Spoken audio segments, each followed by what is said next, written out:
Greetings and welcome to a very quick episode of Photoshop Party. We're going to have a good time today, learn a couple of Easy for you to say. ding ding, quick tips. I'm thinking about my quick trip to Texas coming up, and so we're going to have a good time. So let's go ahead and share screen. And the first image I'm going to work with is, let's do this guy first. I don't know if anybody knows who this is. Trace Atkins, superstar in country. Love is a really deep voice. It is really cool. So first thing I want to do is I want to get rid of all the garbage around him. Um, so I'm going to hit my favorite tool and go to the remove tool. In the top toolbar, you have find distractions. I'm going to click on wires and cables.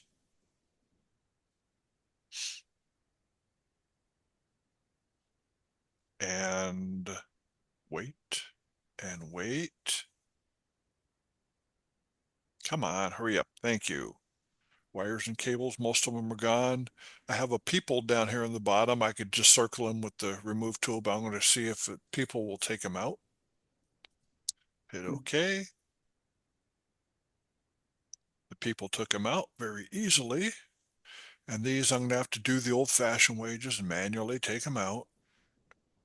Along here, along here. Hit OK.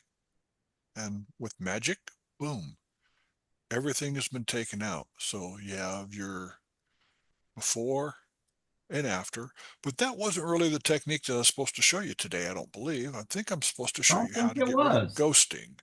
Yeah. So, Michael, let me ask you. So, did that just cost you tokens to do each of those changes you just made or not? If it used the generative AI, it probably did, but I'm not using generative AI. I have it turned off right now.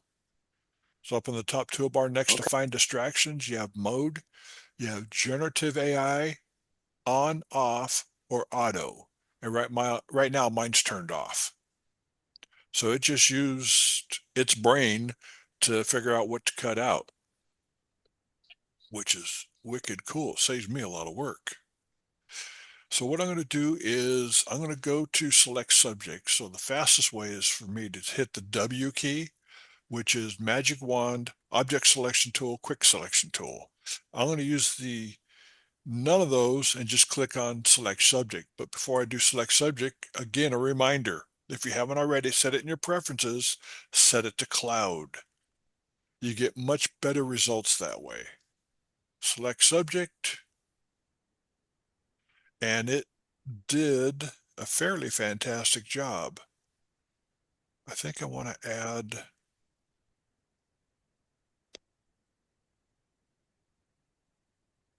some of the microphone stand that didn't get added. So we'll just hold the shift key, circle this with my lasso tool, which is what my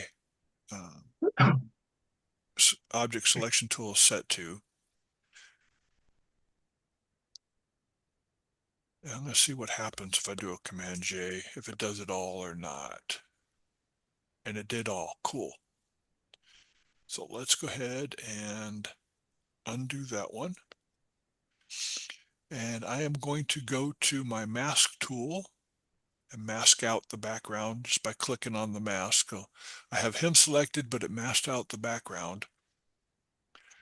And so let's put a layer underneath him. To shortcut to doing the layer underneath, you could click on create new layer, drag it down under, or hold command or control and click on create new layer, and it created it underneath. So I'm going to fill that layer I just did with black.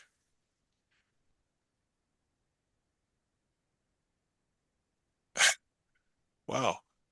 So much for showing you how to get rid of ghosting. There's a little bit of ghosting along here, which is hard to see. So I'm going to click on the mask tool click on my mask, make sure it's selected.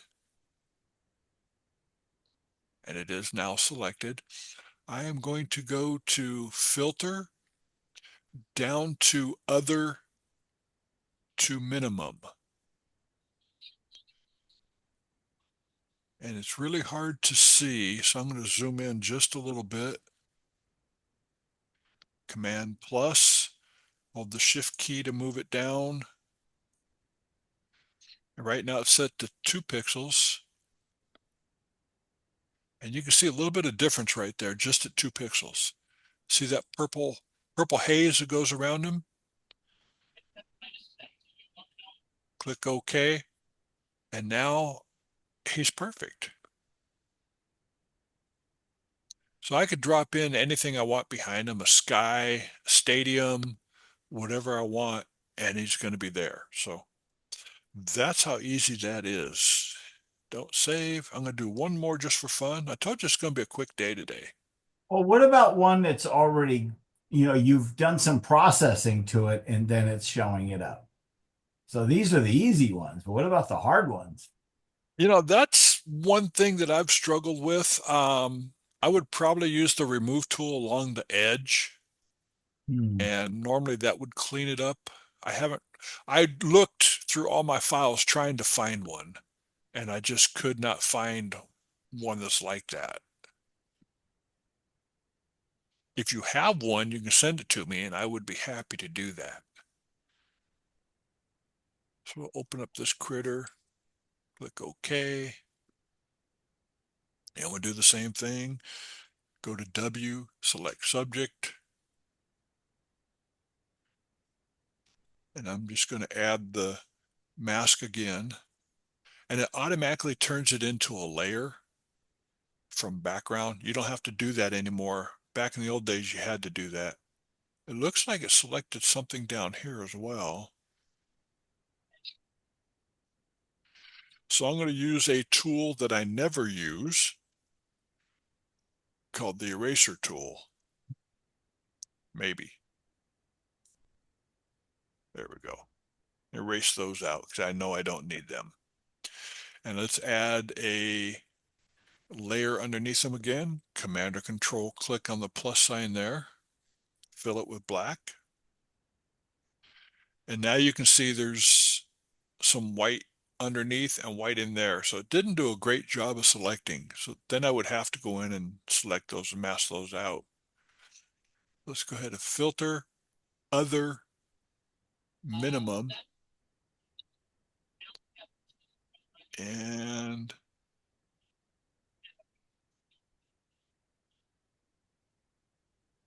that's not taking that out. So I'm going to have to do it the old-fashioned way. Zoom in really tight and go in with the brush, B for brush, and a teeny tiny brush painting in black.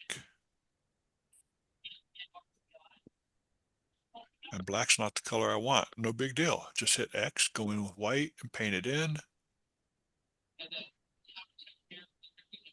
And I could probably just go in and select those colors to get rid of them. So go there, go to select color range, and click on that color, and it fills in a lot of the colors. And then I'm going to fill those with white. So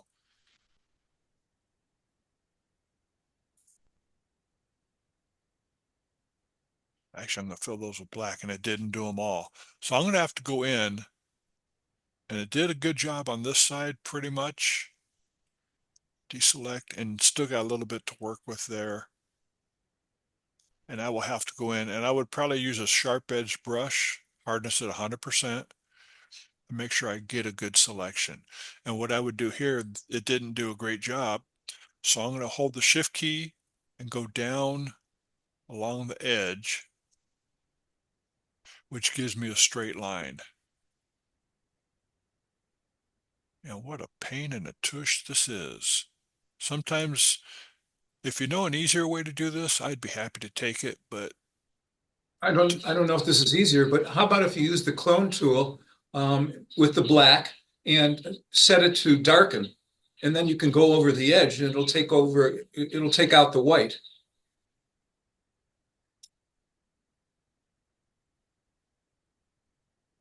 Well, let's see what happens.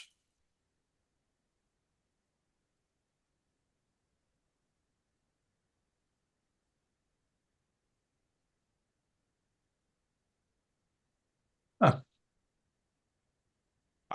You know why it's not doing anything? Current layer. Current layer. So I want to do all layers. Now let's try it.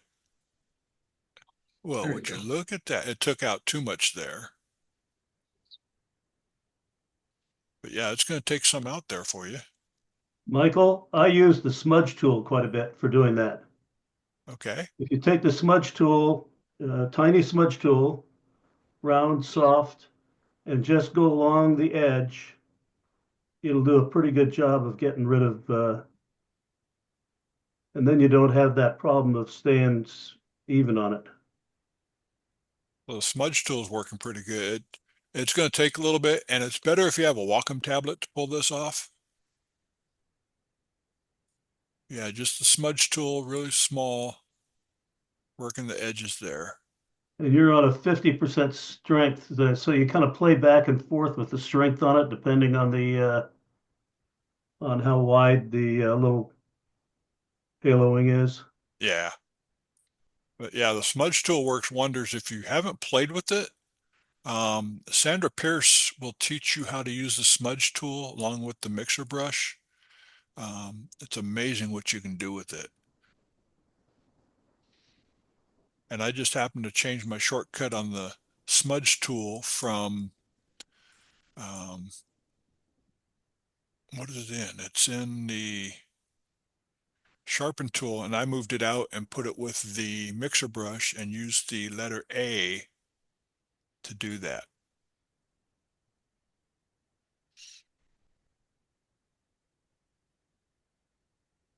And I could probably use a mixer brush too, but it'd be more like a painterly kind of deal. But those are some of the tools that work very well for that. The one I like is the first one we did using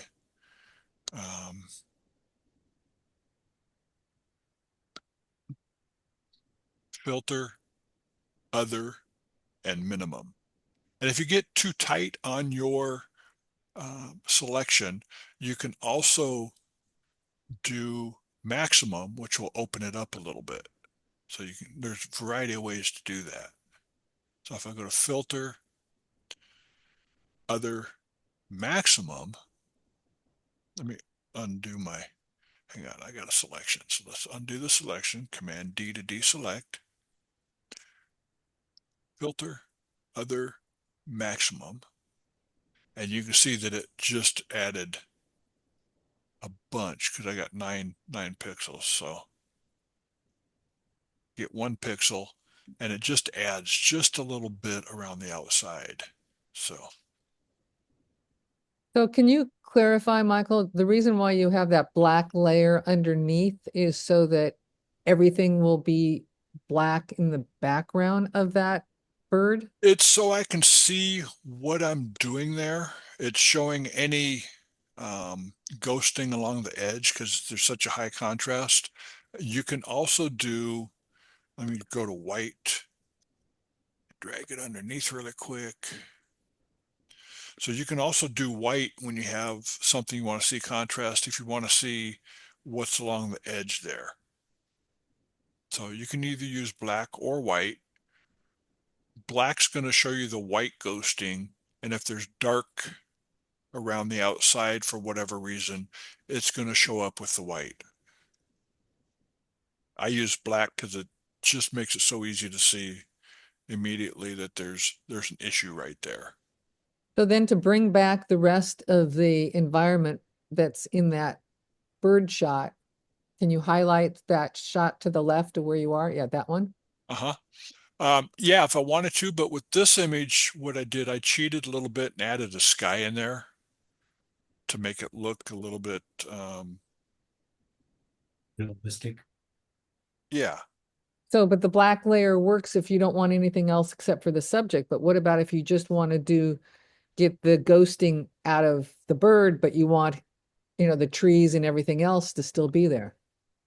Then you would have to go along the edge using, The smudge or the clone? probably what I would have to do is we'll go back to open it up again. So if there was a bit of a line going around them right now, Mhm. then what I would have to do is Command J, and then I would do the same thing again. We'll add a mask. And with the mask, we would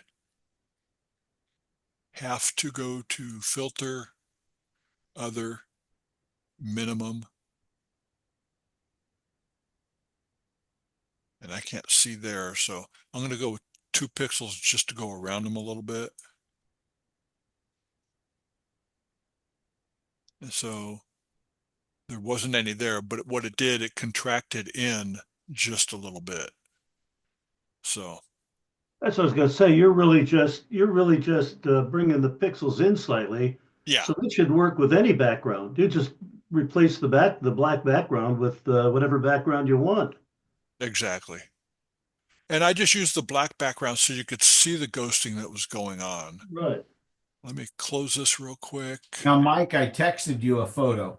And I'm going to go to this image.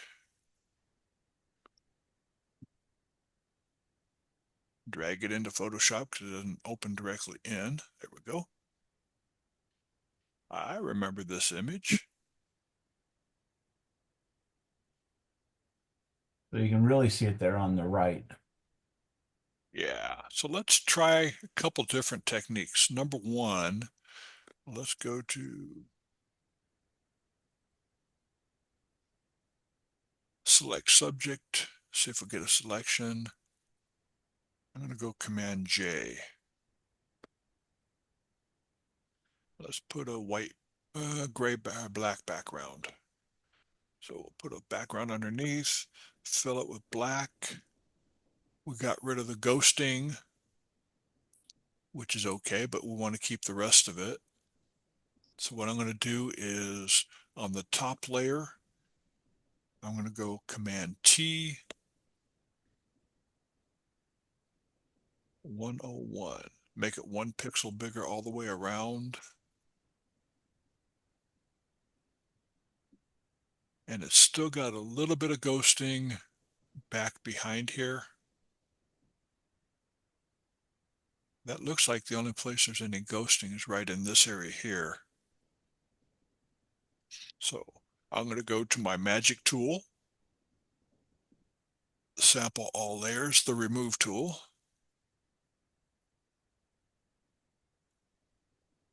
And see what it does with just the ghosting there. Left a pixel.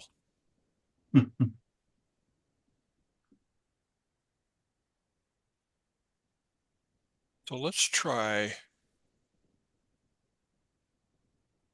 just for fun, off just the opened image.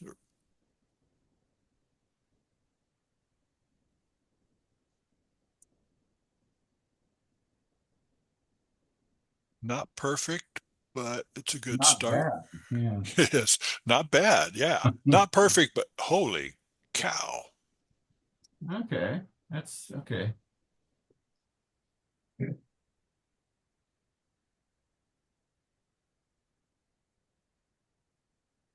So the remove tool has potential for something like that.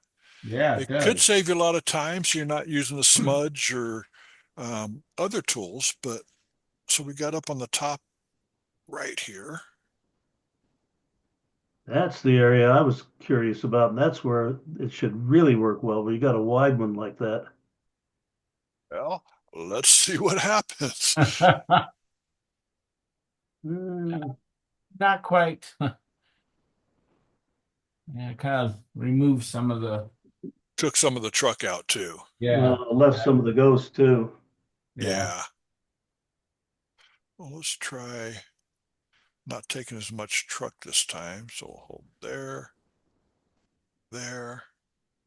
I'm holding the shift key each time I'm doing this, and I'm only taking just a hair off the edge of the truck versus what I took a whole bunch earlier. Nah, And it same still thing. mushed it. Yeah. So that one didn't work. For me, the technique that worked the best was Command J, make it one pixel larger or 1% larger. You'd probably kill me, Michael, but for me, that would be a pen tool selection job. Oh, a what? A pen tool What's selection. that? Does Photoshop have a pen tool in Pen there? tool? I thought that was an Illustrator. That's the only thing I use it for, is you just go around the edge with just tapping the pen, and then you Yeah. tell it to make a selection. And it does a great job when you want to get into a narrow area or you want to do something like that. You don't have to be stretching it and moving it. You just put little dots all around the edge of it and the area that you want. So what you're saying is And then say if I convert to want to make selection. this selection right here, Yeah, I'd have to use the pen tool. that would be the way I would approach it. But But how long would a pen tool take? I just used the quick selection tool and I just dragged it inside here and it yeah, took all well, that. sure. I mean, it's if you're comfortable with the pen tool, go for it. I Yeah. don't know, hardness is 0. Let's see what happens. The times I use it mainly are get in like in the windshield there. You got some up in those tight little corners. Yeah. And Yeah. that's where I use it a lot. Is in little places like that, more so than on the edge of the roof there. That's good. Yowie. So clone stamping. Huh. What I did, I made a selection of the roof, inverted my selection so that it would paint only the outside with the clone stamp. Yep. Good So job. there's like they say in Photoshop, there's 10 different ways to do it. That's not the one I want. Yeah. Command Z. It just switched tools on me when I was using a keyboard shortcut. Yeah, the pen tool would probably be quick and easy to do, but Well, actually, for the big areas like that, you're right. Using the technique you're using is probably better. But when you get into a little tiny corner or something, that's where it really yeah. helps. And I've struggled with, I'll be honest with everybody, I have struggled with the pen tool. It just doesn't want to work for me. And I've watched video after video and I've done a couple classes and just me and the pen tool don't get along. Yeah. I'll be straight up and honest with everybody.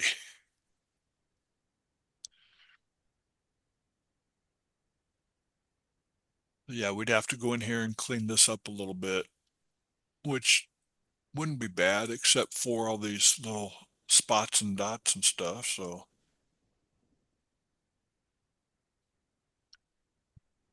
see what happens. I'm going to try the remove tool on this one.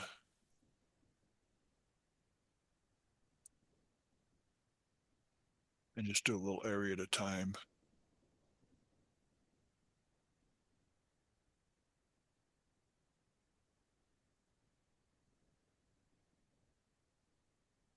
And if you hold the shift key, you get a straight line like that. You don't have to paint it.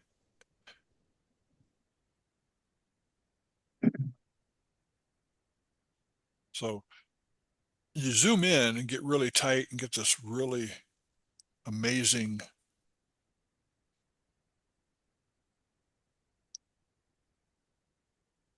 look at it. And then you back out to reality. Back, I don't think I went in close enough.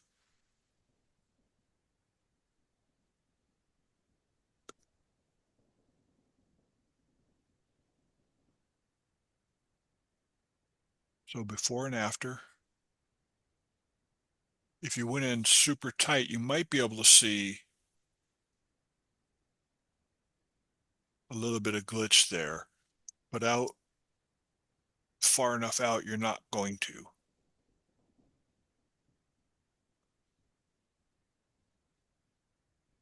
Cool image, Mel. Yeah. What'd that score? It's actually not been submitted to an ImageConf. Yeah, another one similar to that, did Yeah, I have a different one that did very you- well. One you? that You people enjoyed. HDR'd that one. Yes. Okay. Yep. Yeah. So now you've got a way to beat this up. Indeed. Cool. Any questions? I mean, we went through a couple different techniques, and sometimes it takes me longer to figure out how to do it than to actually do it. There's times when you look at it going, what am I going to do? And sometimes the first 2 or 3 tries don't work and you got to do something else. So you got all the tools in your pocket and just leave the pen tool alone. Let it mind its own business. I figured Kevin to be the one to bring that one up. I figured I'd let somebody else do that today. I do it enough.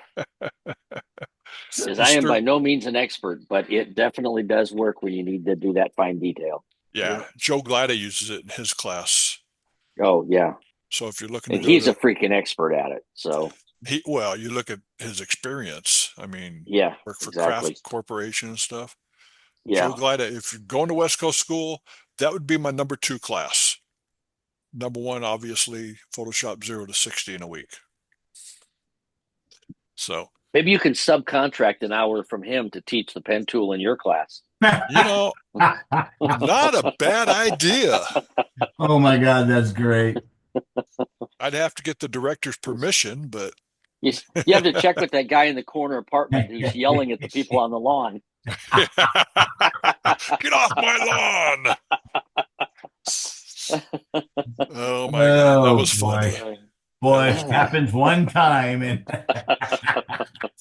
What you need to do is go back to guys that were using CS6 or whatever and didn't have all these selection tools. Those are the guys using the pen tools. Some of them still to this day, because you didn't have any other way of really making a good selection. But the selection tools they have now, you don't need the pen. Well, sometimes you need the pen tool, but not very often. Yeah. I mean, the selection tools they have are just totally amazing. Yep. Totally.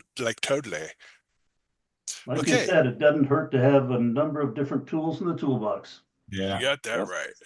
Okay. Any Michael, other? thank you so much for doing that, Michael. Oh, my pleasure. I enjoy doing this. So let me hit the stop record button. Dun, dun.